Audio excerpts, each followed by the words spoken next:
Hi, everyone. Thanks for bearing with us. We know it's a little bit tight in here, and that's because of this amazing turnout. As you can see, if you're standing at the back and feel a little bit, we're closing that back door so that we can lower the blinds so you can see the screen for the presentation. So again, just bear with us for a few minutes. If you're standing and you require a chair, if you can come around to the side here, we're trying to set up some extra chairs for those of you who are not okay to stand during the presentation. Great.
So before I introduce myself and get us started, I'm just going to admit that I just went and asked our audiovisual expert how to use the clicker that I'm holding in my hand. So we're going to all be at the same level tonight. You guys just learned something very embarrassing about me. So let's all have an honest evening together.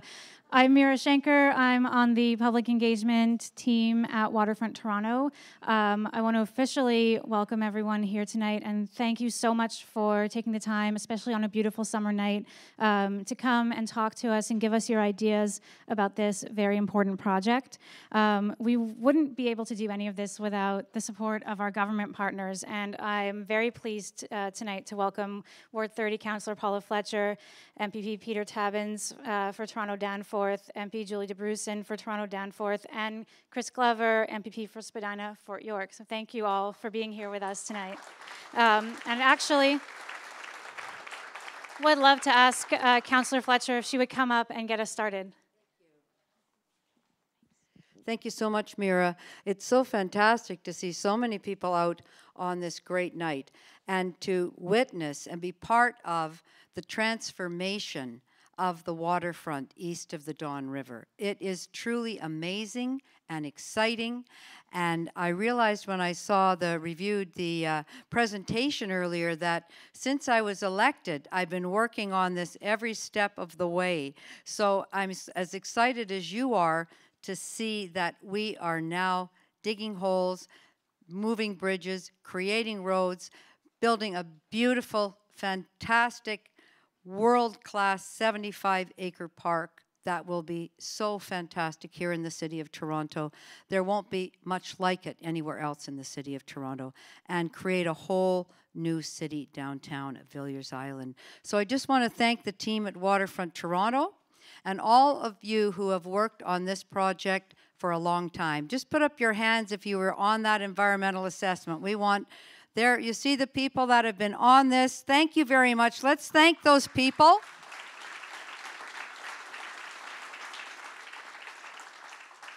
And now you're on it, and you're going to be part of this great transformation. So thank you very much. On to a fantastic presentation tonight. Back to you, Mira. That's all right. You could have done it. I just was wanting to ask MPP Tabuns if he would come up and say a few words as well. Chris really wants to talk to you all. We can't resist a microphone. We just can't. Mira, thank you. And it is wonderful to see all of you here this evening. Councillor Fletcher is right. She's been working on this for a long time. And I remember when I was a councillor in the 90s, I'm not giving anything away, am I? When this was part of the Bring Back the Dawn task force planning. Sometimes you have to wait a long time for really good things. And this is a really good thing. It's great to see all of you here. To the extent that this plan is one that reflects the city's needs and really respects what we need as members of this community. It's because you and people like you have been coming out to these consultations now quite literally for decades. So thank you all for taking the time, and thanks to Waterfront Toronto for really moving this along over decades. Thanks. Thank you. I was wondering if MPP Glover would also quickly come up, local MPP, and just say a few words as well, since he's been so kind as to join us tonight. Thank you very much, Mira, and thank you, everyone. I was told I only have 2 minutes, so I'm new enough in the office that I think I can actually say what I want to say in 2 minutes. I'm going to make a pitch. I have served for the last 8 years as a TDSB trustee, and one of the most frustrating parts of being a trustee is that we know we need schools in places like along the waterfront, but we don't have the money to build them. And part of that is a provincial regulation on education development charges. So for every condo that goes up and every housing unit that goes up in the city, the Catholic schools get $1,500 and the public schools get nothing. And we have been advocating, the TDSB has been advocating for a change so that there's fairness and both wards would be getting that funding. And we need that funding to buy land. There are 3 school sites in this plan, but the TDSB does not have any money to build them. So I'm asking you to work with us to advocate for a change on that provincial regulation. So we're going to be advocating to the Ministry of Education to change that regulation so that both boards can get those education development charges so that we can purchase the land to build the schools that are already part of this plan. So that's my pitch for tonight, and I think I was under 2 minutes, right? MP Dabrusin, would you mind coming up and saying a few words as well? Thank you. Well, this is one of the most exciting nights because this is where we talk about all of the green spaces and all of the public spaces. And when we got together a few months ago and we saw this model, it was a beautiful model, but it was missing all of this greenery. So I'm really excited when I see all of these canoes. Paddle of the Dawn is one of those exciting moments where we see the development of the Dawn River and how it ends at that right angle. And that's what's being fixed. And what is being fixed now was naturalizing the mouth of the Dawn River and making this all possible. So really an exciting opportunity for us to see how we can work together. And we've seen it tonight. You've had councillors and MPPs and MP getting up, all orders of government coming together to make this happen. And with the community, all of you, all of the people who've been working for decades to make this happen. So this is a great and exciting opportunity. I can't wait to get into a canoe and check out all of these areas, and I hope to see a lot of you out there too. Thank you. So just again to reiterate our appreciation to all of our government partners for continuing to come out to these meetings and to participate. And Chris, now it is your time. I'd like to ask our SVP of Planning and Design, Chris Glaisek, to give us a bit of a Portland's overview. Thanks, Mira. Thanks for coming tonight, everyone. In addition to not knowing how to use the clicker, we've posed another interesting challenge tonight. The speakers can't see what's up on the screen, so I'll be guessing at what I'm talking about and what you're looking at the same time. I'm also missing that non-functional clicker, Mira. Does it work with brainwaves? Do I just kind of... I can get a long instruction. Oh, thank you. Well, there's a big green arrow button. Let's see if it works. Yes, there we go. Okay, so before we get started, you're going to hear from myself and from Julius Gombos from Waterfront Toronto, but this is not just Waterfront Toronto who's been doing this, so I want to thank a lot of other folks who've been instrumental in making this happen. TRCA, I think there's a few folks from TRCA here. We've been working, Ken Dion in the back, very closely with them for all the years that this has been happening. It's really through their leadership that this project got going. City of Toronto, lots of different staff at City of Toronto, including City Parks. Ports Toronto has been working with us on this, as well as Toronto Portlands Company. So a lot of folks have come together to make this happen over the years. So I just wanted to acknowledge their participation, even though you're going to hear mostly from Waterfront Toronto and consultants tonight. So just to orient everyone, where is this? On the screen, you should be looking at a yellow box that is the study area for this project. So that is on the east side of the Toronto Harbor. And you see the Toronto Islands are sort of at the bottom of the picture. The kind of central waterfront, main downtown waterfront harbor center areas at the top of the water body. And then over on the right-hand side is the study area for the Portlands Flood Protection Project. This model is of that yellow area. So when you look at this and you wonder where it is, remember back to this map. That's where this is. And what you see on this model, I just want to point out, is what we call the full vision for the entire revitalization of this quadrant. It's not all being realized as part of the Portlands Flood Protection Project. A lot of it is, and you're going to see what's getting realized, and it's a huge chunk of it, but there are a couple of pieces that will come later after development has gotten started. So we have funding to get the flood protection and the major public realm components of that done, and then there are a couple of parks and other pieces that will come later as development charges enable us to build those out. I had to say that, or Julius would actually beat me up in the laneway after the meeting was over. So how did this all come to be? Well, all of this land that we're looking at is all the creation of landfill on what used to be the Ashbridges Bay Marsh. And in the early 1900s, what you see in the photo was created, which is the channel in which the Don River runs, called the Keating Channel, and that's kind of right in front of me. You can't really see it. And it was a kind of brilliant piece of engineering that channeled the Don River and allowed for a lot of landfill, but it really wasn't sufficient to handle the kind of flood volumes that we have nowadays. And so much of this area is now subject to flooding. So if you look at that blue on that map, everything in blue there is in the flood zone, which means in what we call the regulatory storm event, which is sort of like the really big storm, all of that would be underwater. I mean, not like humans underwater, but there would be water across all of that, which has meant it can't be revitalized. So a lot of the area that you see there, you may look at it and think it looks underutilized. That's the reason why nothing that you see in this model would be possible to build until the flood protection went in. Another constraint on revitalization of this land is that it is former industrial land, and you see that sort of happy sign announcing thousands of industrial sites, all to go here and elsewhere in the Portlands. That was the dream of doing this landfill, was we would have a huge industrial base in the city. That never really came. We had some industry, but mostly what we had was a lot of oil tank farms and coal gasification plants, storage depots.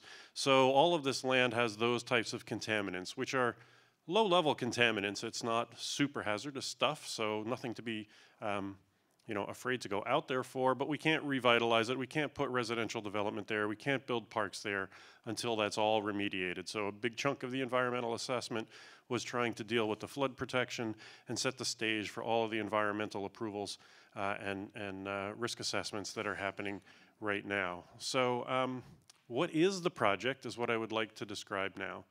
So you see the flooding, that's the flood zone, and then you see the yellow box, which again is the same area as this model in front of me.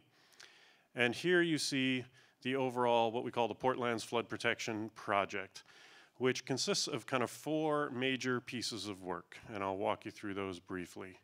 So I'm guessing that this one talks about earthworks, excavation, and flood protection, though I cannot see it.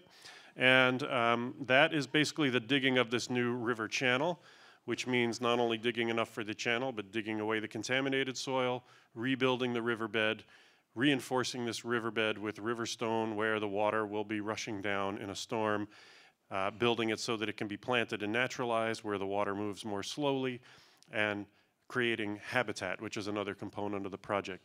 So all of that happens in the riverbed and the river mouth. That's sort of project piece number 1. Number 2 is by digging this new river channel, we interrupt a few roadways, so we have to build some new bridges. So there are 2 new bridges you can see where you're sitting, a new one over the Don Mouth, the new Don Mouth at Cherry Street, roughly around where the TNT grocery store is, and you can see the Lafarge cement plant over there, and another one where Commissioner Street goes across will be interrupted by the river. Those are 2 new bridges we need to span the new waterway, and then there's a third one to replace the bridge that you would use now if you drove down Cherry and you went over the Keating Channel. That bridge is too low to provide the outlet for flooding, so we have to replace that bridge, so there's a third bridge here. So that's a second piece of work. Keep in mind, each of these work packages has many subsets of work. I think there's about 21 or 22 components. Each of them would be a huge project in and of itself. Just building a brand new bridge here at Cherry Street is a big project. We're going to build 3 bridges, we're going to build a whole new river, and we also have to build new roads. So Commissioner Street has to be rebuilt, Cherry Street has to be rebuilt, and the Don Roadway over on the on the east side, over on the left, as it were, also has to be rebuilt. So those are 3 major road projects that will be happening at the same time. And then the 4th component is all the parks that help make this a great community. So there are upland parks shown in this model that are in dark green. Those are more traditional parkscapes. And then where it gets to be sort of the light green fuzz, as I call it, that's where you're down into the floodplain and you're looking at a mixture of wetlands and habitat and lands that can be flooded in the regulatory storm event. And this will all be explained much more precisely by Herb and the team when they get up there. But I just wanted everyone to understand kind of where this is and what the scope of this is, as well as what the scope of it isn't. So what it isn't is the north half of this park is not part of the flood protection program, and the park over here is not part of it, and the park over here. Those are all the ones I said would be paid for through development charges as these gray boxes get turned into real buildings, and those will get built. There are also some ideas in the part of the park here that is going to get built that are aspirational. We're hoping that we may be able to build what's kind of described as a destination playground. If any of you have been to Maggie Daley Park in Chicago, it's like a playground on steroids. It's sort of 10 times the size of a playground. It's a whole like play place. And we would love to be able to do one of those here. That's not in our budget right now, so hopefully we find money for that. If not, we'll do more modest play here. So I think you're going to be seeing an option for each tonight. So just trying to set expectations appropriately. And do I have any other slides? I think that's it. Does anyone have questions about where this thing is? Don't ask me questions about the project, because there's better people here to answer that than me, but is anyone confused as to what part of the city we're talking about? And no, I'm serious, because as staff, when we staff this, we get that question a lot, and that's why I wanted to take a little bit of time to make sure everyone felt grounded in where this is, and I'm getting the sense that everyone does, so I think I'm going to stop talking, and I believe it is it over to you, or am I supposed to do oh, sorry, I'm supposed to do this part too. I absolutely can't read that, but this is the timeline, and we have been, as Councillor Fletcher pointed out, some of us have been working on this EA that started this for 13 years, but we've really been in this design process for quite a while now too, and moving through the EA approvals, the other environmental approvals, schematic design, bringing on our consultants, and that brings us to where we are tonight. This is our 2nd public consultation. Our first one was at the Daniel Spectrum. And there we talked about park programming, kind of what the upland parks were going to be like. So tonight we're focusing a little less on that, though everyone's interested in it, including me. But we want to talk about ecology. One of the things we heard at that last meeting was there wasn't enough ecology. So the design team has been hard at work trying to put more of an ecological component into the river mouth. And some people have already come up to me and said, wow, this is so much more green than the last model. And that's a direct response to what we heard at that public consultation. So we're consulting on the ecology in the river, we're consulting with you on the streets, and we're consulting with you on the bridges. That's really what tonight's consultation is about. But after tonight, there will be more. We will be back. So this is not your last opportunity to comment. And now I'm turning it over to Julius.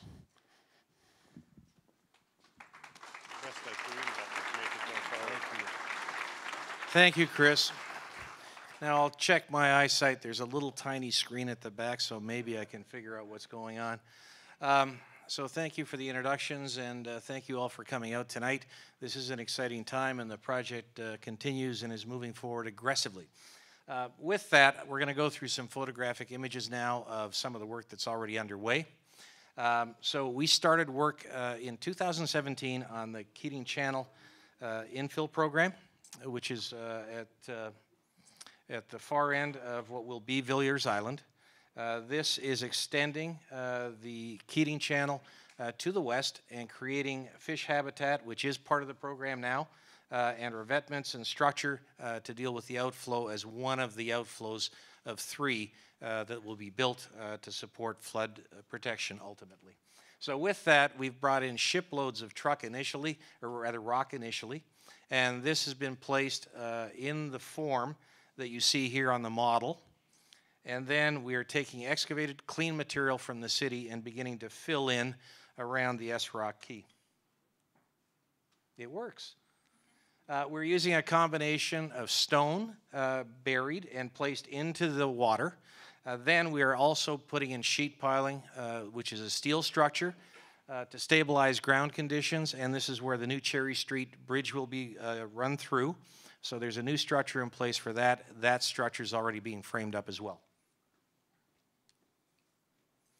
This is the earth moving, so we're taking material from major excavation sites in Toronto, quality, clean product that's tested, and then we fill in within the stone boundaries that we've created that we see here on the model. This is an aerial view. So the perimeter was established first, moving out from S Rock Key, as you can see. You have the center section in place. Then they built a containment line across one of the channels, or one of the inlets, and then began to fill in with rock section by section by section. So this is ongoing and moving along well.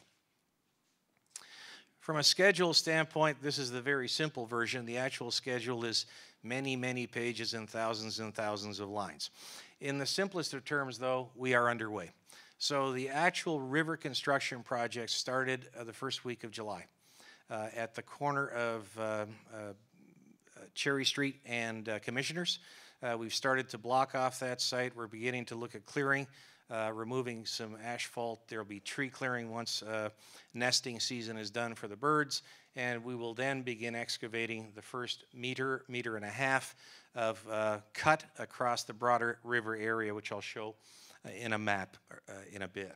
So again, though, we have design work that's ongoing as shown here. We see the larger elements of construction framed out. The plan is to have flood protection complete by 2022. And then have the parks and public realm areas completed in 2023. We have some drawings here. These were put together with our construction partners at Ellis Don, and it shows in sequence the type of work that will be happening.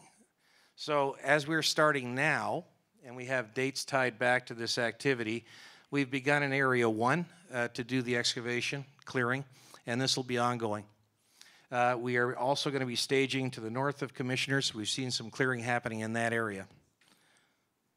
In short order, then, we'll be moving to the south, where we're taking the excavated material, placing it at the south end of what will be Villiers Island, and beginning work where the GFL building was, which sadly burned down. But we will be using that space then for staging and getting ready for additional works. Now you're starting to see how quickly this is expanding.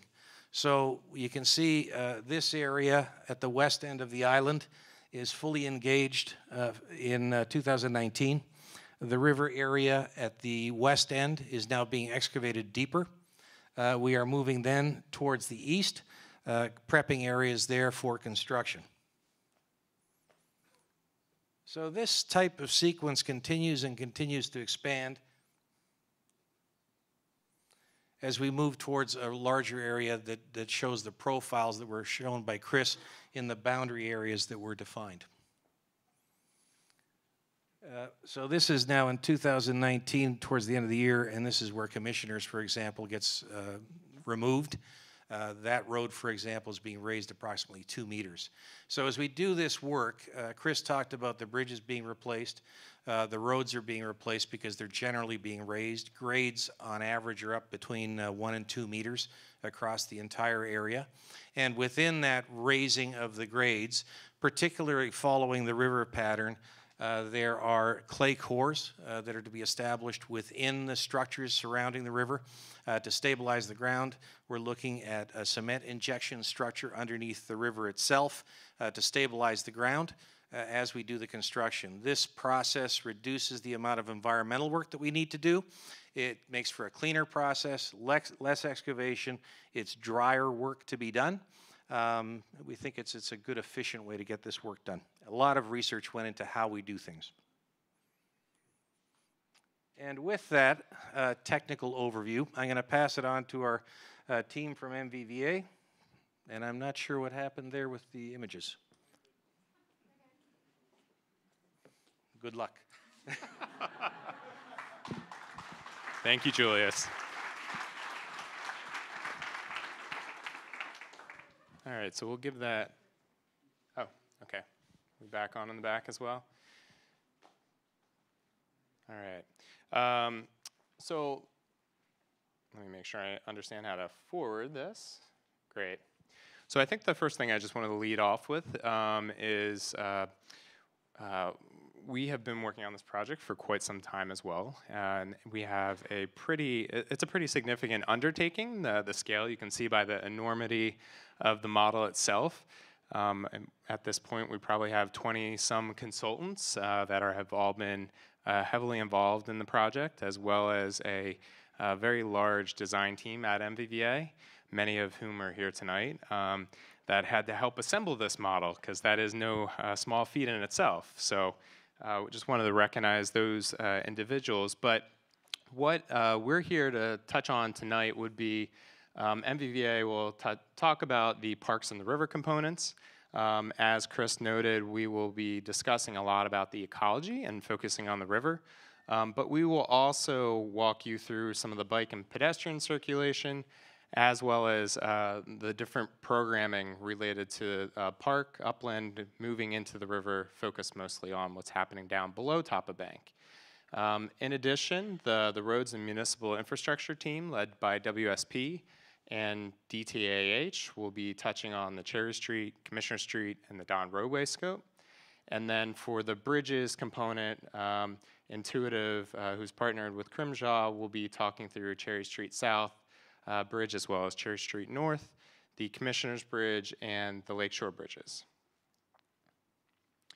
So I think one thing, just to start off and place the project in context, which Chris did a great job of doing, is that when you start looking at Toronto's large urban parks, this project will become one of those. So roughly the area in pink, which is in the center bottom edge of the corner there, the graphic there, is roughly about 160 acres. And of that 160 acres, when you're looking at both the upland parks and the river itself, it's about 100 acres of open space.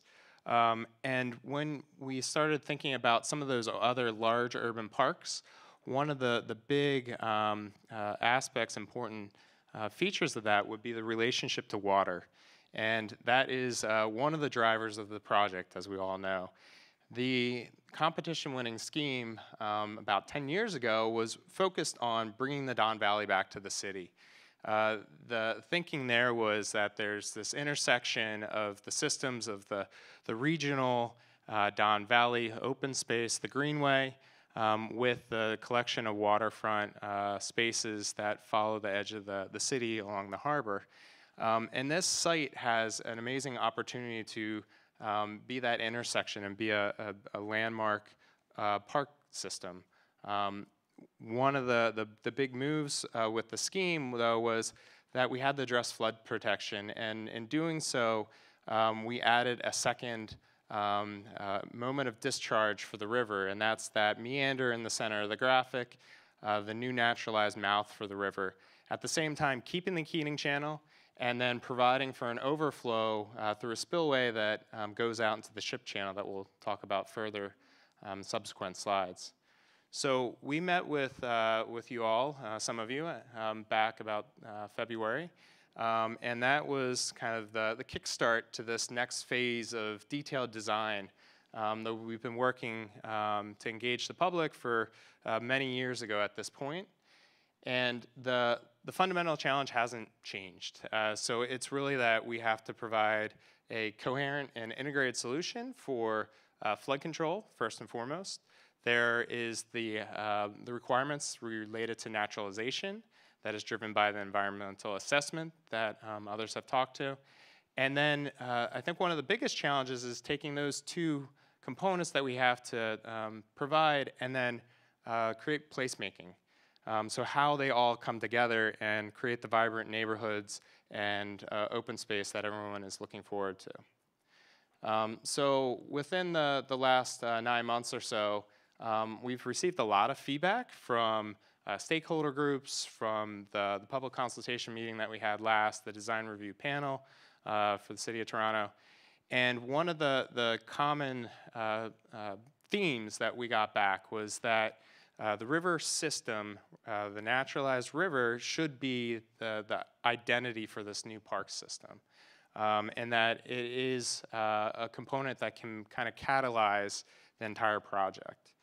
So part of how we go about doing that and thinking about how the river creates the signature identity is that the parks are held together by a valley frame. So there's an important component of these natural systems, and we've looked at many of them. On the right-hand image, it's Duffin's Creek, so it's a river mouth within the greater Toronto area. And it's bound by this transitional plant community. And what we foresee is that's a great opportunity to provide habitat and that continuity for the river system, but at the same time, similar to High Park and how the tree canopy creates a frame, a structure for the park, and how it interfaces with the nearby neighborhoods, there's an importance to how we use that as a unifying feature within the park system. So it's not thinking about a single park, which would make a collection of different parks. It's about one park system that is responding to the river and the naturalized channel. So to construct an urban park, urban river park, it's not exactly as straightforward as making a small little park, or because what Chris and others have touched on is that there's a significant contamination, soil cleaning, and earthworks component of the project, and that's the first layer. So providing those environmental barriers, doing the bulk excavation to create the river channel itself, but that provides a great opportunity for landscape features that Matthew Urbanski will talk about further in these slides. And that's where we take the material up, we flip it to the parks, that starts to create the shape of the river, but then at the same time we have to stabilize that surface. So provide a barrier that in one of these regulatory flood events, we don't have those soils migrate and be scoured out. The next piece is meeting the intent of the environmental assessment, so providing that layer of the river ecologies and the habitat. And then we start building what is the typical thinking about what a park is, and that's the park programming or the river programming. And then lastly, how that interfaces with the future building and precinct infrastructure, because one of the unique aspects of this project is that the park system comes first. That will be in place before we have the neighborhoods. So talking about how we engineer that ecological system, it's about calibrating the plant communities to the water elevations that are coming through the river channel that are both related to the regulatory flood event as well as lake levels. And after building that layer, what's important about the approach that we've taken is that the natural, that valley frame is pulled all the way up to the edge of the adjacent neighborhoods. And that becomes a structure from which we then inscribe programming, park programming into, and it helps create that signature identity that we're looking to achieve. In doing so, we're still looking to have the diversity of programming that we talked about in the last public presentation. It's just structured a little differently. And we won't go into great depth about the programming that happens in the upland parks, and we'll save that for another presentation that we're also quite excited to be coming back for.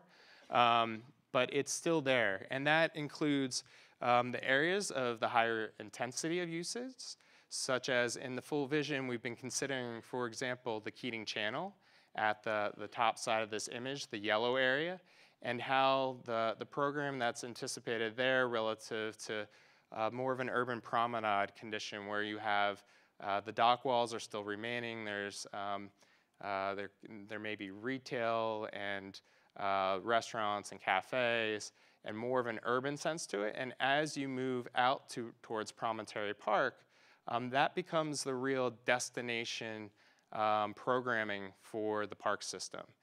Chris noted we're quite excited about some thinking we have on how to create playscapes that are a citywide destination, really pulling people in from afar. But as we move from the west side where we have that play or the overlooks that give you views back to the city skyline.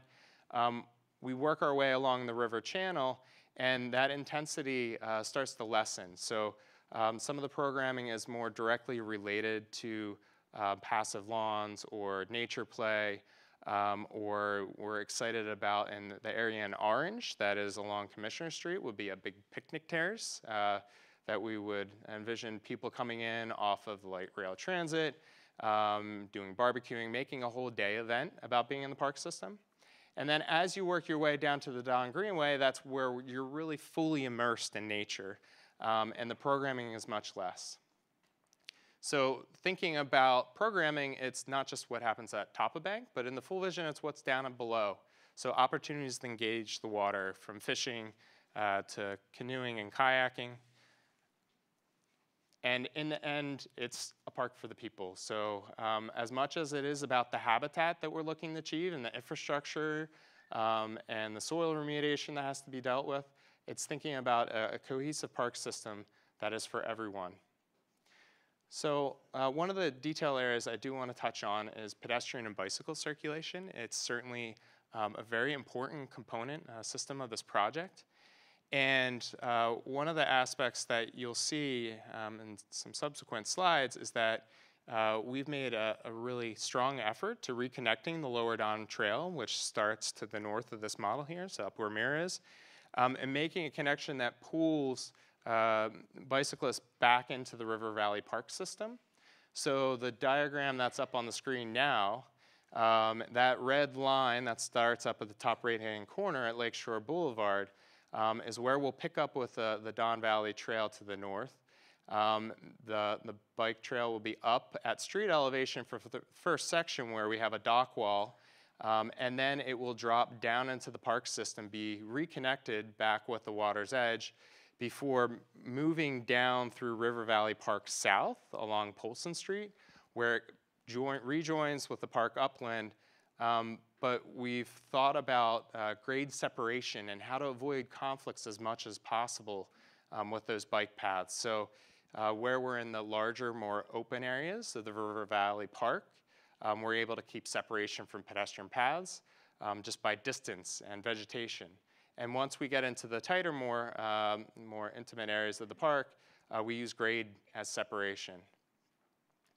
From a pedestrian standpoint, there are several locations to access and move into the park from the adjacent neighborhoods.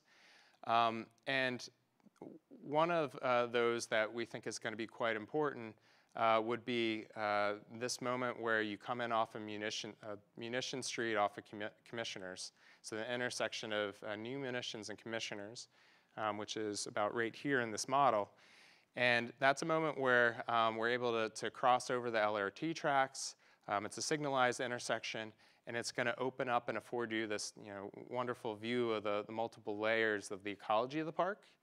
And in contrast, at the west end of the Villiers Island precinct on the model here, we're envisioning a moment where the Promontory Park South, which is the funded component of this project here, and the Promontory Park North project come together as a threshold moment that you pop through a rather large landform that's driven by our excavations of the river soils out to create the promontory.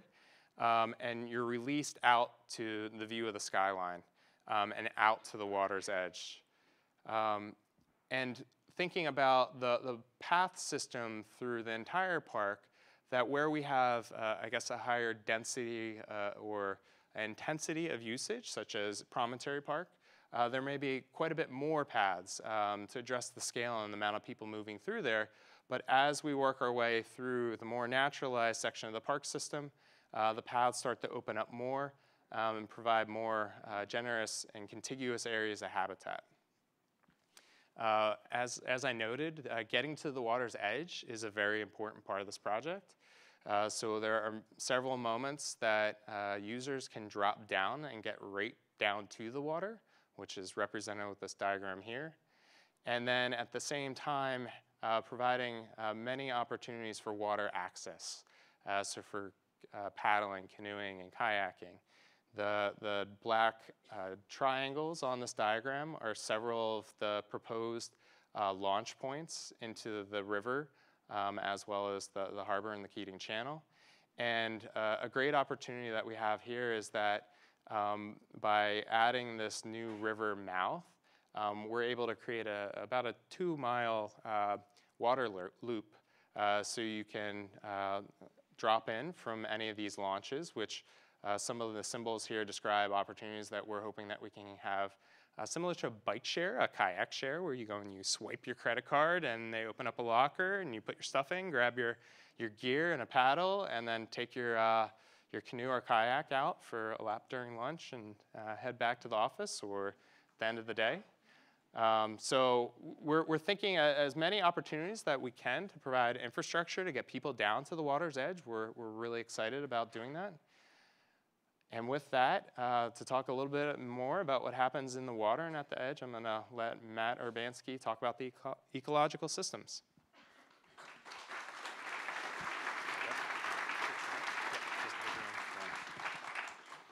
So he didn't say, but his name is Herb Sweeney, and he's our captain steering this ship, avoiding all icebergs. I think you can tell by his calm, rational presentation that he should be the person doing that, right? I think that's very clear, and so we're all thankful for Herb's guidance in this process here. So what would success... my name is Matthew Urbanski, and I have been working with Chris for 11 years on this project. So what would be success, right? What would be the measure of success on this project? And if there was a certain sense of inevitability to this thing, if this kind of felt effortless in the end, if in fact people came here sometime in the future and thought, that was so smart to put those buildings along that beautiful natural river that was there, and I wonder how that happened, but anyway, that seems very nice. And so that would be our key to success. And that sounds romantic, like, oh, we're just going to have nature take its course across this site and kind of bring her magic back through this post-industrial landscape. I think you got a good sense of why it's harder than that, right? I think you're getting a sense of that because it will look inevitable, but it's actually quite complicated because we have to, for instance, a real natural river is not an immobile channel under a regulatory flow, okay? Nature doesn't put that kind of constraints on herself, you know? If she gets a big storm, she kind of just lets the river move wherever it wants, right? But we can't do that because we have people now living along it. So this is engineered nature with lots of hard parameters that we have to meet in this project. But it is using the tools and vocabulary of natural environments that we've gone out and learned about, working with our partners, Interfluve, going out and visiting sites and thinking about this for a long time. So we're taking the elements that we find in our natural template landscapes and reapplying them in this new engineered natural system that we're making. For instance, nature the flow and the deposition of sediment will create levees, which are along a stream, which of course we like because it looks like something man-made. Man makes levees, so then we like what nature made there because it looks like something we would make. The opposite is true also. If we make something and we trick people into thinking nature made it. But anyway, this is a natural formation, and we're going to make a built version of that all along both sides of this river, and you can see that in the model.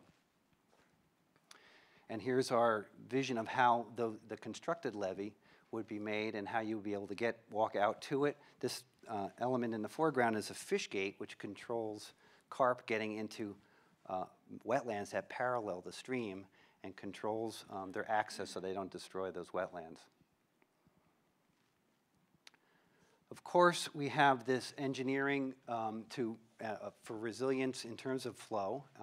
We have the 100-year flow, which is, you know, your typical challenge, and then we have our regulatory event. And so built within this structure, again, lots of times learning from nature, but then applying engineering principles to it, we have ways of armoring and reinforcing the slope. in order to be able to withstand the stresses of that massive flow, which are about 500 times the normal flow, roughly speaking. And there's a whole set of methods that are diagrammed here that give you a sense of how different things are used in different places where the stresses are higher versus where they're lower. And this should run, I guess, there it goes. So that gives us a kind of sense of, will that do it again, or is that it? Did we get it one time? All right, you saw that, right? So we went from we went from what looks like a nice little meandering stream here to a full basin, but no water in any neighborhoods, and no water in any basements, and all of that kind of stuff. Yeah. I don't know if, can I? Maybe I can. I'll go back again.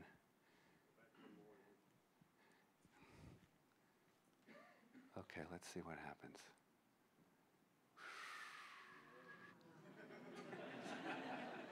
That was good, Chris. Good suggestion. I got a much better reaction the second time. All right. So, yeah, that's engineered nature, what you just saw there, right? Okay. The other, and there's other hidden challenges too. Like, for instance, Lake Ontario is also an engineered and controlled system as well. So through the St. Lawrence Seaway, the level of the lake is controlled, relatively speaking, higher in the summer and lower in the winter, which is sort of the opposite of what you might guess it would be. And so all of the plant communities that we're selecting and carefully placing in relationship to that water level have to be able to withstand the challenges that are presented by that changing lake level as well. And then it might be much higher, like last summer when it was the high peak was higher last summer. It might be lower one summer. So we have to have a resilient system that can withstand all of those types of changes. So we have a whole set of plant communities that we're aiming to create. And basically this shows a kind of changing relationship to the water. I'm going to go through these individually briefly, but basically we start underwater and we go across from left to right here and we're coming up out of the water, okay? So it's all one of your first, if you take an introduction to ecology class, that's one of the first things you're going to learn is how the plant communities are determined in relationship to groundwater or to subgrade water and drainage. I pushed the wrong button, okay. Then we also are making constructed elements to the habitat to increase its usefulness to wildlife and also to make it work better in terms of flow and resisting damage. So we're having things like this anchored wood, for instance, not only helps keep the river in its place, but it also then creates all kinds of neat nooks and crannies for wildlife to live in.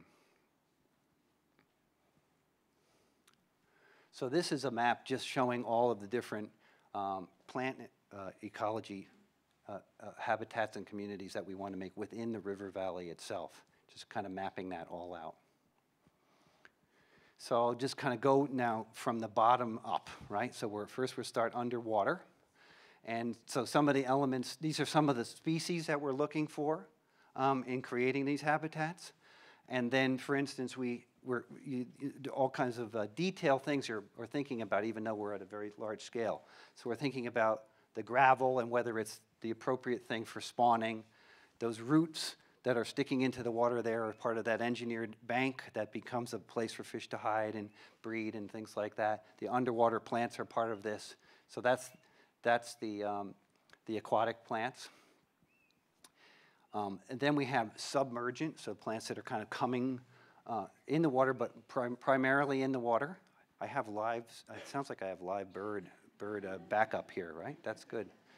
We were thinking of having somebody just sit under the model and make bird sounds, but I don't need to. It's coming from the audience. So this is the kind of submergent plants kind of in the water, and then the kind of animals and birds that we'll see in that submergent marsh type. Then emergent is the plants are starting to emerge out. The cattails are a real defining element here. Of course, if any of you have been to any kind of cattail marsh. You've seen red-winged blackbirds, for instance. They love that kind of spot. So all of the animals that are associated with that, and there's a significant amount of that in here. Then the meadow marsh, where we're coming up a little bit drier. The word marsh, just as a little key to wetland understanding, marsh means herbaceous, basically. So herbaceous, not woody, right? So the, marsh is mostly herbaceous plants, so it's going to green up in the summer and then turn brown in the winter. So we have that meadow, the meadow marsh kind of next to the water, if so to speak, and it is quite wet also. And then upland forest. Did I lose one here? Oh, okay. And then upland forest is this kind of frame that Herb talked to you about.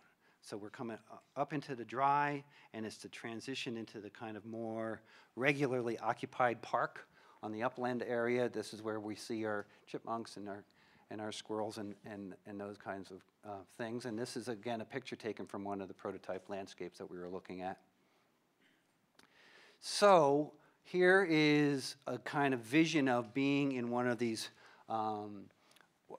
wetland, backwater wetlands that we're creating parallel to the river. We're actually looking east here, so that smokestack you see in the distance is the power plant. And that is, yeah, they even got the fish in this rendering, so that's what that is. Just needed to make sure the renderers got credit for that. But I think that really gives you a good sense of the kind of misty morning, maybe in a misty morning, and going out and checking out what's going on in the wetlands there.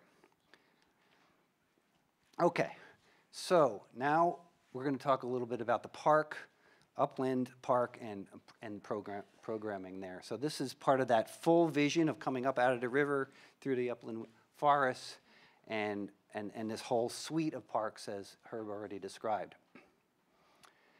Just to take a moment to highlight what actually is in this initial project. So this is the full vision. This is what we'll see someday, especially once the development is in place and starting to fund some of these additional projects. But this is what's in our immediate charge to have work and be on budget and be beautiful. And that's highlighted here, so that gives you a good sense of it. And you can see that it will be a total experience even at that level, because you'll be able to be in this space and kind of have a feeling of being in an entirely contained environment, especially because of that forest frame that we're creating around the spaces. So there's a whole opportunity, a set of opportunities for different types of things to happen in the parks. Like Chris said, we want to do a destination playground. This is ours in Maggie Daly Park that we did in Chicago. We have overlooks, prospects. It's great when we have all this extra. There's nothing better news to us than to have extra soil, because we can make hills and prospects and overlooks and really start to complexify, so to speak, the experience of this. So you'll kind of come into it and not see it all at once, but be able to kind of move through the landscape and discover things as you go through. There's great heritage elements like this massive crane that you see in the model here, the Atlas crane. We have opportunities for recreation, water play, passive, and more lower key things like passive use lawns and water edge esplanades. We have, this is just a sketch from off the design table in our office, just to give a sense of the kind of, one of the reasons why we're not talking about the play spaces yet is they just take a lot more work. You could kind of get a little bit of a sense of it here. There are just a lot more to do. And also we want to come back and talk to you about ideas there. But this kind of gives you a sense of that, what we're aspiring to. This is a sketch done for a project in Tulsa, Oklahoma that we've done. And there's just an intense amount of work, both on a kind of visual and engineering and safety related and kind of work that we have to get into on that level. So we've kind of done a lot of the detail work on the river, but now we need to kind of come up out of the river and start to get busy on that stuff. But this is that play space in Tulsa, not quite open yet, that we've made here with different kinds of fun fun elements. So in terms of the river itself, we're kind of looking back down now into the river. We see the river valley as an extension of the park in terms of program opportunities. You know, we have gravel beaches that you can launch canoes off of. We have the opportunities for research. We want to have a more rural kind of experience, a kind of backcountry experience in the middle of the city. This is like a wonderful juxtaposition, these two things together. If we could pull that off, we'll really have succeeded. You know, fishing within the context of the city, boardwalks over wetlands, canoeing and kayaking. A picture of canoeing and kayaking, that's kind of cool, but a picture of canoeing and kayaking that's actually happening within, that you can get off of a mass transit and go and walk a few hundred yards and be able to do, that's a totally different thing. That's really a totally different thing, and that's what we're aiming for here. So I'm just going to go through some of the parts here, give you a sense of where they are, and to get feedback from you. So react to these things, let people know after what you think about it, people on our team that are recording opinions. So if we're looking first at the Promontory Park South here, which is this part of the model, highlighted in red here. And this is an overview looking at the whole thing where we're building up grade a lot here, and then we're also cutting down and creating what we're calling the Canoe Cove, which is this space highlighted here, where it's almost kind of a kid-scale version of the Toronto Islands. So instead of having to get all the way out to Toronto Islands to canoe around land and in open space, this is something that has all of the accessibility provided for that here within the context, walkways around it, a lot of kind of adventure and discovery and a sense of being in the backcountry. And this gives you a sense of what we're looking for creating there. There will be spots where you can get this idea of how there's a sense of mystery and of moving through. Is that my mother? It is my mother, Mom, so. Okay. So, I know. Don't tell her, okay? But this idea of kind of what's around that corner, you know, there's a sense of mystery to it, but it's all safe. It's out of the pulse and slip, and it's kind of smaller scale. Also with some overlooks that you can kind of look down and see this activity. In the River Valley Park Plan, we're going to look at this now at an angle here. Gives you an idea of why I think you can get a sense of why we want to make that pedestrian bridge across the middle there, because it's going to kind of bring you right across all the different types of landscapes and get some great views from there. How the parks on either side are quite programmed, like with the bike trail that Herb talked about on the south and nature play on the north. And here's a view, again, looking east from that bridge. And the great thing that we learned from the precedents is it's really neat within these landscapes to get up high and be able to see down into it, get a sense of the plan. And here we are looking back from this terrace that you see, this picnic terrace over here. It's shown mostly white in this area, kind of looking out from that. And then I was particularly pleased about this drawing because who would make a drawing of a sand beach like that unless it was a really important part of the scheme, right? That's a kind of a difficult thing to convey the sense and feel of, but I love that moment in the plan. And then going down to the Don Greenway, this is really our nature refuge over in this area. This is also the area where the overflow will take the regulatory flood. Looking at that in oblique view, what you see is the habitat, a big habitat island in the middle. So an island dedicated just to natural environment that we can go around the edges of, but we don't go onto. So it's really kind of pure recreated nature in the center. Lots of aquatic habitat, lots of fish spawning in this area. And so this gives you that sense of being able to look out across some really wild space that is constructed, and then a ship going down the main channel there. And that would be a wonderful juxtaposition of elements. And then moving up towards what's called Villiers Park, overlooking Villiers Park, so you can see the part that will be built as part of the riverway versus the upland area there. And this area has to be where we manage the ice flows. And so we're designing the banks and armoring them with stone so that we'll be able to, and that's up at this end, so that ice will be shoved up into the banks and pushed to the side so it doesn't block the flow of water. And it will give this kind of wonderful, kind of violent look to it, like at some points in the winter, which will be really stunning. And with that, I'm going to pass the show over to James Roche.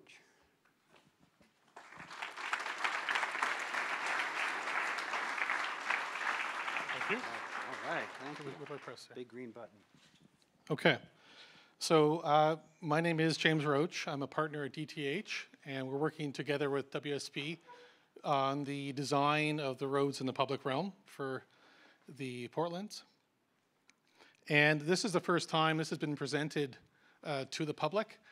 And we are continuing to work with Waterfront Toronto and the park team and the bridge team to have an integrated design for the Portlands and for Villiers Island. So feedback we received to date from stakeholder process, but also from design review panel at Waterfront Toronto. The comments, I can't read them all right now on the screen, however, have to do with the importance of separating out the different modes of transportation along the streets. And I'll get into the plans on which streets we're talking about in a few minutes. Consider the environmental conditions along the streets and consider access to the park. Consider materiality of the design.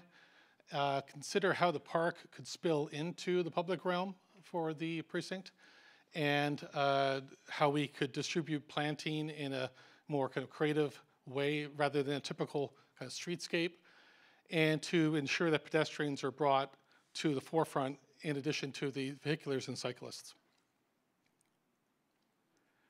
So just to clarify the three streets that we are working on, the yellowish orange color is Cherry Street, and we're looking at it from Lakeshore down to Polson. And that is more of an urban street. We see more of the city coming into Villiers Island, so more of an urban feel to the design of the street. Commissioner Street is shown in green. That takes us from Cherry Street to the Dawn Roadway. And because of its relationship and to the park, it is more of a park road. And the third street we're working on is the Dawn Roadway from Lakeshore down to Commissioners. And this has a different character, a different feel. It would be more of a relationship to the river's edge. As we develop the design, we are looking at the industrial heritage and kind of the character of the precinct as a, to inform the design material selection for the streets that kind of celebrate that rich industrial heritage through the scale of material, but also through material, the kind of concrete, the roughness, and some examples of wood, concrete, and kind of metal. But that combined with more the naturalized landscape of the future river and how they begin to merge together. Some examples of generous kind of planting widths in the road and a very sustainable design, focusing on reusing stormwater for irrigation and again, informing the design. Is that your phone? Okay. No problem. With the goal of this kind of merging of those elements is to kind of bring a kind of a new life and unique kind of character to the streets, where we would have programming, activities, event space, flexible space, also with a focus on moving people, vehicles, and cyclists, and to allow for and plan for kind of extension of building functions and programmings and kind of overflow and outflow into the streets as well. And it's to create opportunities for views to the lake, to the river, to the park, to other areas within the city, to create spaces for reconnecting with people and more civic space, and for opportunities, of course, to connect with nature and the rich nature and ecology of the park that Matt and Herb talked about. So I'm going to very quickly go through the streets. These are just kind of typical plan sections and emphasize the kind of character of the streets. Again, the new kind of Cherry Street would be an urban identity, extension of the city into the Portlands. We see it more as kind of formalized, the hardscape and softscape. The challenge is how do we break out of that kind of traditional streetscape approach, and we're looking at having variable planting, space in a way to create kind of exterior rooms within the street. The importance to incorporate shade-tolerant planting as well, and to group planting, and to have kind of smaller rooms, as I mentioned, event space, and views within the street as well. A typical section through the street, we have an opportunity to separate the cyclists from pedestrian movement and from the vehicular traffic as well with generous planting. And we're exploring that kind of relationship right now of the planting being raised planting or kind of more flush planting. And this could allow for a strong canopy within the street, but minimizing the conflicts between cyclists and pedestrians and vehicles. So from left to right, you have the minimum of 3 meter kind of a pedestrian realm, the planting, the cyclists, the Martin Goodman Trail on Cherry Street, planting again, the road, and you see the buffers between the LRT and then the, again, generous public realm on the east side of the street. A perspective view that begins to touch on kind of the character of the street, opportunities for material, again, kind of more of a heavy wood kind of beam, incorporated with concrete and unipavers. It'd be great if we could salvage some materials as well. Planting within the raised planters could be pollinator species. And again, some might not have any trees at all, but other ones would be more clusters of trees. And a different spacing of trees along the street, separating the cyclists from the road. Commissioner Street, as I mentioned, will have more of a park identity, and we see this as more of an extension of the park into the street. And with the north side being more of an urban character carried over from Cherry Street, the south side more of the ecological park character, which would kind of blur with the street. And there's also opportunities working with WSP and with MVVA on integrating open and naturalized stormwater management systems as bioswales and rain gardens, which would feed into the park.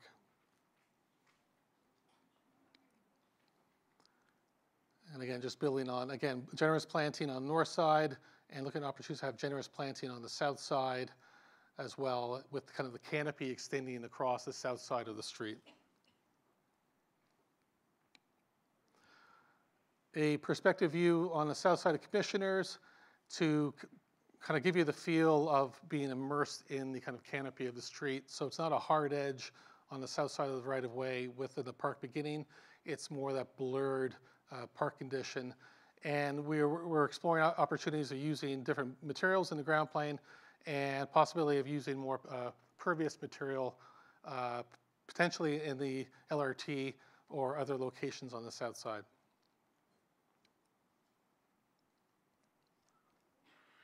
And the Dawn Roadway, the 3rd Street, has, again, a different character compared to the other 2 streets. This has, on the west side of the street, has more of a relationship to the river.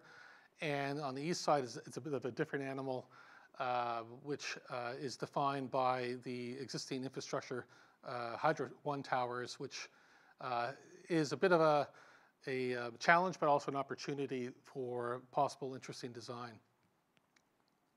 So the Dawn Roadway, the design for the west side would take advantage of the views to the river, to the park, to Villiers Island, but also to the city. It could allow for as Herb mentioned, the Lower Don Trail would come down along the west side of the street and then break into the park, and chance for integrated kind of naturalized planting strategy reflecting the River's Edge ecosystem. So this section kind of shows you the challenge with the hydro towers. There's 2 hydro towers, and there are limitations what we could do underneath those hydro towers and the sag of the wire. Because of that, we can only have vegetation to a certain elevation and height, but we see this as possible flexible space, programming space for the adjacent development to the east. So there is a distinct character difference between the west side and the east side. And this is actually the last slide because we're going to hand over to the bridge team. And I think I have 1 minute left. 1 minute left, okay. Showing the east side of the Don roadway, and again, it's a very, it's a kind of a harder landscape. It's more of a grittier landscape, but this is where you could have food trucks, different kind of festivals, markets, and the spill out from the development on the east side. So again, the panels are up on the wall. I'm sure we'll have some questions and a chance to talk more about some details later on. I'm going to pass it over, I think, to Michael. Okay, Michael. Here, Michael. Use the green button. Okay.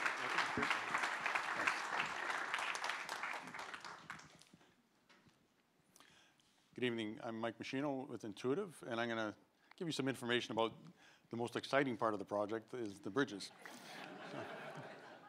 What? No?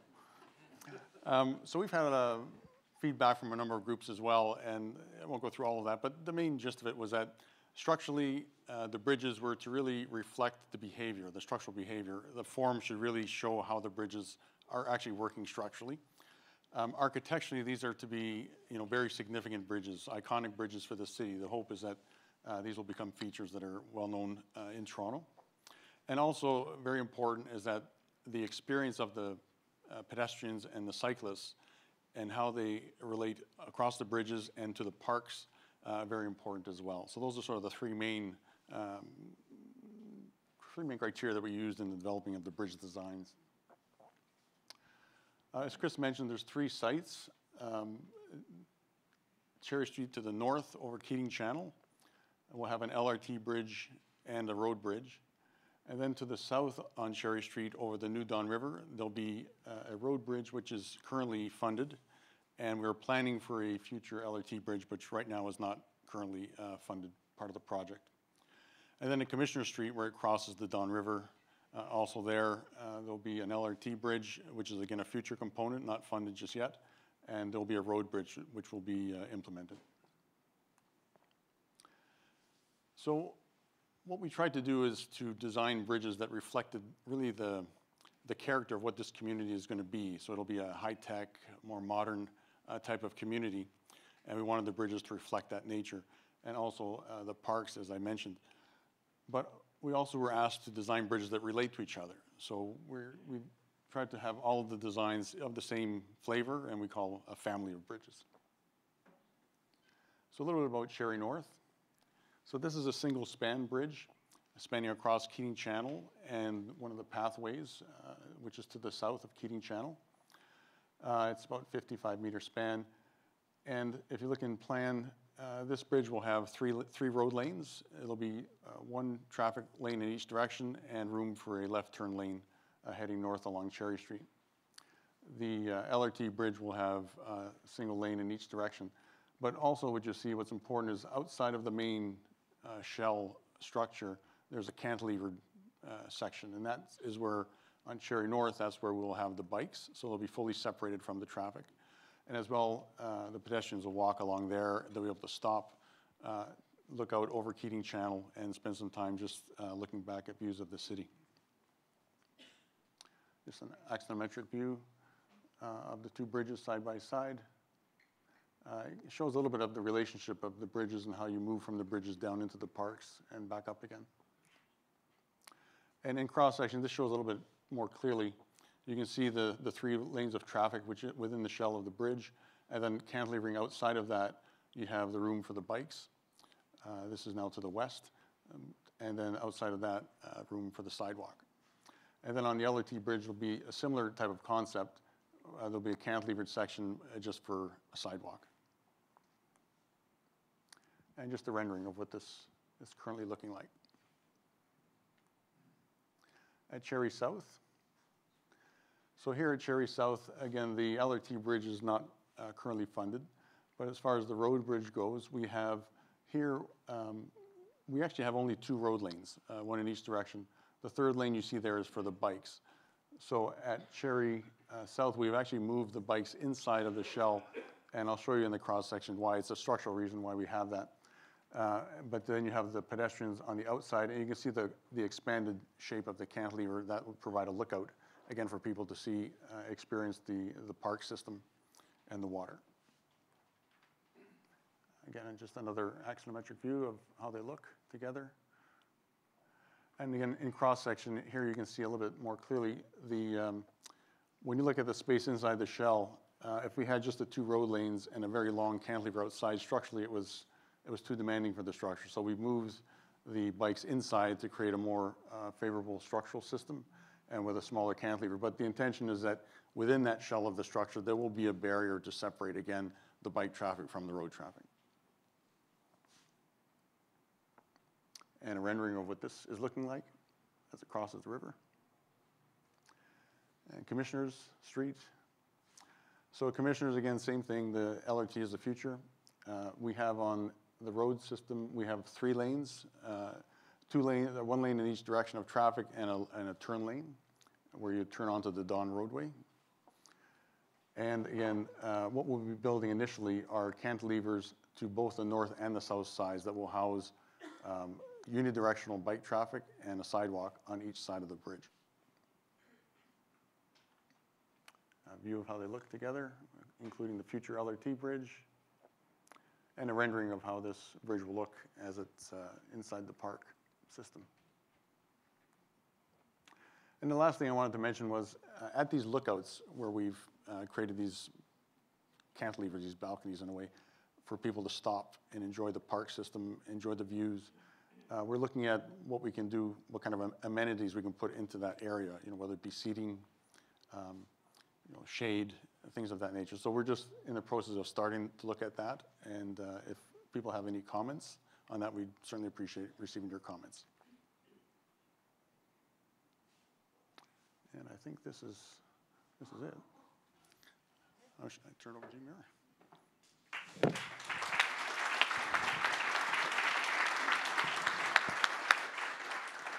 Thank you to the whole project team, and thank you all for being here and participating thus far. We want to take your questions. We know that you must have them. I can't imagine taking in all of that content and information and not having some questions. So what we're actually going to do, because it's a little bit tight in here, is for those of you who want to ask a question, if you could come up to the front, either on this side of the model or on this side of the model, make your way up by whatever means possible. And we're gonna actually have 2 mic runners just come up to those 2 spots with some mics for you. Here's Destiny here, and we have Stephanie there, who are ready to take your questions. And I'll ask the other members of our other presenters to come back up if I can. We got some chairs up here for you. They may have to stand up and use the model to answer some of the questions. I don't know if they'll be able to help themselves. Oh, look at this. They came prepared. Don't be afraid. I think it's just to point at the model. So while people are making their way up to the front, which I know might be a bit of a process, or some people are making their escape, I just want to kind of give everyone a sense of what you can expect from us moving forward. This is obviously a lot of content, as you heard from Chris as he walked you through the project components. You saw Julius walk you through some of the construction staging, and then the design team walking through some of the progress that they've been making. And as Matt and Herb pointed out, they didn't even really get into detail about the play features and some of the other programming that's going to happen in the park spaces. As we move forward, forward, you're going to start to see us focus in on certain elements at some of these meetings. So we may have a meeting that's more focused on the roads as that part of the design progresses, and we may have a meeting that's focused more on the programming in the parks. And we'd love to have you all continue to come out to those meetings and continue to provide feedback as you start to see these designs progress. I'm just curious, by show of hands, who all was here in February at our last meeting? It's pretty good, not bad. So we'd love it if you all could continue to come and build on the information that you learned here and the questions that you asked. So I don't see a lot of activity. Are there questions? Well, we'll come to you, sure. If you want to just identify yourself and ask your question. Hi, thank you. My name's Eric Code. I'm quite excited about everything I've seen, so thank you for that. Wondering if there's an opportunity for a bit more space designated for designated off-leash areas for dogs. And the reason I ask, and it is a hot topic, but the reason I ask is because there will be a lot of residents in this area. I don't live in this area. But it's good to have a proper place for off-leash dogs so that, and their owners, so that they can be in the right place and not the wrong place. So that's my question. I'm not asking for it in the wrong place whatsoever. I'm asking for it in the right place. Think of it like a smoking area. People will smoke. You need to have them, but dogs are actually cute and awesome. So think of it that way. Thanks. Yeah, because I was getting the 1 minute sign over there, we didn't really get into all the detailed areas. But there is definitely a dog run in the plan, and if you talk to us after, I could show you. I'll point to it. Okay. Right. Well, we're still working on that, and give feedback on that. But right here, coming in off of, no, actually, it's going to be over here in this area here. Oh. Well, the thing is, it's all right. It's in process. The problem is, I already know it's not where it's shown on the model because it's evolved. Okay, so I'm being exposed. But yeah. The size, is it the size that you're... It's the size and also the construction and the location. And here's why. Because if you plan a dog park before the development is in place, right, then it can work. But if a development is built, the parkland is used for good purposes, and there are more dogs than anticipated, like what happened in Liberty Village, it becomes a very difficult problem to solve. You're creating a problem that you don't need to have. Right. No, you're right. Size matters for safety, because a compact dog park is a little bit unsafe for dogs. But the idea is to get the dog park desirable enough, like a playground, because people like watching the dogs play, so that they will choose to use it and be responsible, versus letting their dogs off leash where they shouldn't, because those beaches and the river will be pretty enticing. Right, so, good points. Thank you. Thanks for your question. I think we have one over here next. Hi, I'm Norm DePasquale with Waterfront for All. I really love what I've been seeing tonight and from the previous presentation, incredible work. I'd like to make sure this doesn't turn into like your summer pool in Canada scenario, where it's lovely in your spring and summer, fall seasons, but not really used much in the winter. One thing I dream about is maybe skating somewhere on the Don River, kind of like the Rideau. So I'd like to hear a little bit more about the winter programming. Good point. Yeah, so that's actually been a very important part of our discussions, is thinking about the seasonality of the programming across all of the park spaces. Opportunities to get down to the river in the winter months is certainly important, and we've been thinking about how the nature trails double as opportunities for cross-country skiing, for example, or snowshoeing. If there are areas within the wetlands or the sheltered areas of the river that could potentially be used for ice fishing in the winter months. But beyond the winter, there's certainly the shoulder seasons that have to be thought about carefully. And I think when as we move further into detailed design and are looking at areas such as Promontory Park, which if we are able to use to our advantage the fact that we're creating the promontory from all this fill and create sheltered microclimates for the different types of programming, we can extend the use of some of those spaces, even though they are exposed to the prevailing winds, and make that, I guess, more of a year-round type of programming. Do we have any other questions? I think, there we go. Then we'll go back Mayor, here. I think you also said feedback was okay, so is that the case? Feedback is always okay. Is this a Okay. comment more than a question? I feel that coming. Yeah, All right, go yeah, for it. I'm just confirming that that's okay. This is sort of my last pitch for Marine Terminal 35 and its preservation, which would be right about there, where this very manufactured landscape is shown here. This is a building which, unfortunately, which sadly, as mentioned, sustained a fire, although a good chunk of it still exists, badly damaged, but nevertheless still existing. This is a building which is on Toronto's list of inventory of buildings of architectural and historical importance. It's a mid-century industrial building, and I think its preservation, or a good chunk of it, is still valid. It could, and it would be just as valid there as this very manufactured landscape that's existing.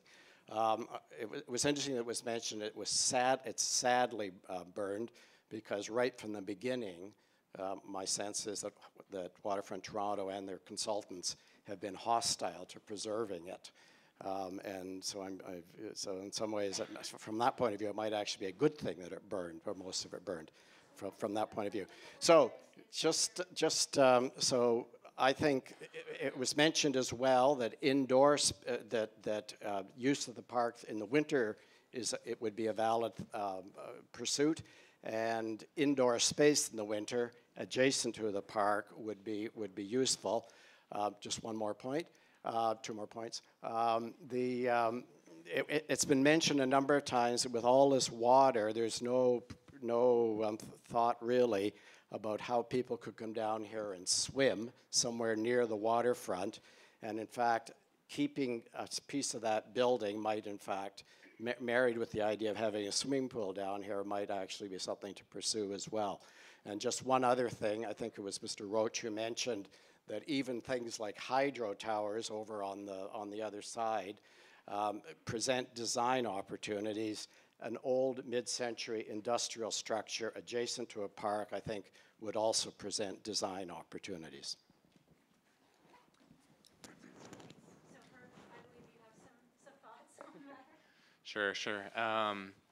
Well, certainly there are some amazing industrial heritage aspects of the Portlands in general, from the silos to the former, full presence of the MT35 building on the waterfront and the Atlas Crane and so forth. I think one of the things that we've done over the last few months is we've been quite a bit engaged with Heritage Preservation Services in thinking about all of these components, and then there are several others I haven't noted, as kind of a collection of these industrial remnants and how we could maximize the opportunities with what is remaining. So that's part of an ongoing conversation, and some of the ways we've represented using or maintaining and salvaging components of the industrial heritage of the precinct will continue to be refined as we move forward.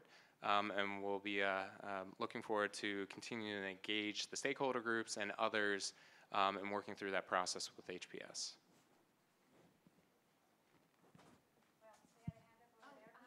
There's someone who, do you still have a question? Bruce Weaver, Toronto Island. Any chance for some large open-air picnic pavilions, as in every town and village across Ontario, and after 100 and something years, Toronto Island finally has one, and it's for protection from rain or sun? So shelter is certainly an important aspect of what we'll be looking at for programming throughout the park. We haven't gone into great detail about talking about what's within the uplands. Any park shelter that we provide, whether it's washrooms or pavilions or conditioned interior spaces, would be occurring above top of bank, which is a reason why we haven't focused our conversations on that today. And just thinking about some of the phasing and what's within the full vision of this park versus this first phase of the Portlands.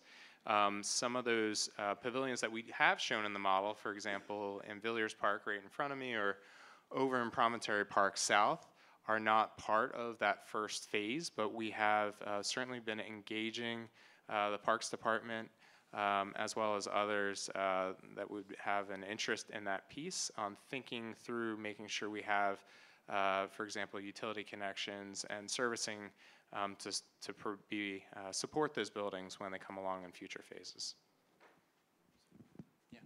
So one other just follow-up question: how big is the pavilion you're talking about on the island, on the islands?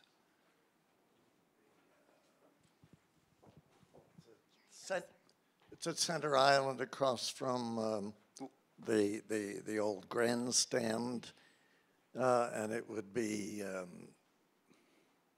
100 feet by 80 feet. Okay, pretty big. Like that. It would be, maybe we should go out and take a look at it. Yeah.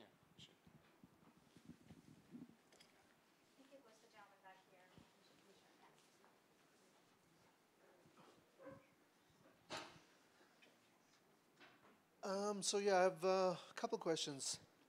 They're all one of them is in the birds and things. All this marshland, is it going to be prone to mosquitoes? And I didn't see anything like a bat habitat to eliminate mosquitoes. And the other question is the beaches with gravel. Is this fine gravel, or are you going to need shoes? Can we get smaller gravel, like like Sugar Beach kind of gravel? And at the other end, what are the chances of getting that amusement park more like a destination for boaters? Like the whole Toronto area doesn't really have a destination for boaters to come from other parts of the lake to actually park their boat as a visitor slip, etc. I think it's ideally suited to Ontario Place, but we should have more boater destinations for Toronto. So we'll break that down. I want to repeat his questions. Sure. Do you want to do something? Go ahead. So I think the one question to lead off was about mosquitoes and thinking about the habitat we're creating. One of the important aspects of our detailed design work, and why we have ecologists on board and our floof are in the room today, is looking at making sure we're creating a balanced ecosystem. So we are certainly creating water habitat, but at the same time with maybe some of the big fish that were in the foreground, that rendering that Matt talked about, if we have a balanced ecosystem that will address and mitigate some of those concerns relative to pests or unwanted parts of the habitat. But bat habitat's a good idea. And actually bat habitat is certainly something that is being considered, as well as the other amphibians and mammals and so forth that help create that balanced ecosystem. The second question, beaches. Oh, relative to the beaches. So as part of the management of the river system, we have not talked about it, but the sediment and debris management areas to the north of Lakeshore Boulevard here, which is a pretty critical component of making sure that we're managing some floating debris that ends up kind of caught in the corner of the Keating Channel, as well as sand, silt, and other suspended components within the water column. And from a scour standpoint, there will be a range of stone types that are used throughout the entire river channel system, beginning in the coarser material that Matt showed in one of the renderings at the ice management area, to areas such as that one gravel beach or the point bar that we talked about will just naturally, with time, accumulate more of the fines the sands and the silts. Though at installation, there'll probably be a range of the coarser material to establish that base. But certainly thinking about how accessibility and getting down to the water's edge is maintained and it's comfortable to walk down. Whether it's as sandy as Cherry Beach, that's probably less likely because of the hydraulics that we have to address. But that's just where we are in the detailed design right now.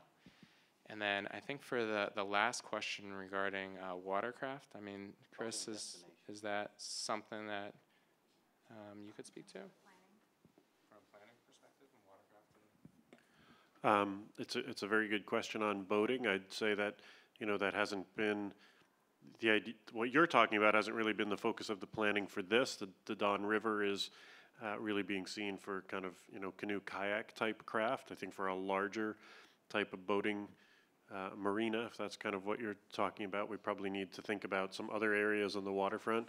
And, we have a marine strategy that we produced quite a few years ago, which I think needs to be updated. And I think that's something we'd certainly take into account when we move into doing that. Great, thank you guys. We can take one or two more questions. I think there was one over here. Yeah. Hi. Oh, sorry, it's pretty loud. I was actually wondering when it came to the anchored wood and the sort of re-naturalized logs and stumps that you see placed around, is where do those get sourced from? And in terms of, I guess, aquatic marine habitat redevelopment, what percentage of that would see those? And would it be similar to what you can see in the Leslie Street spit being done right now?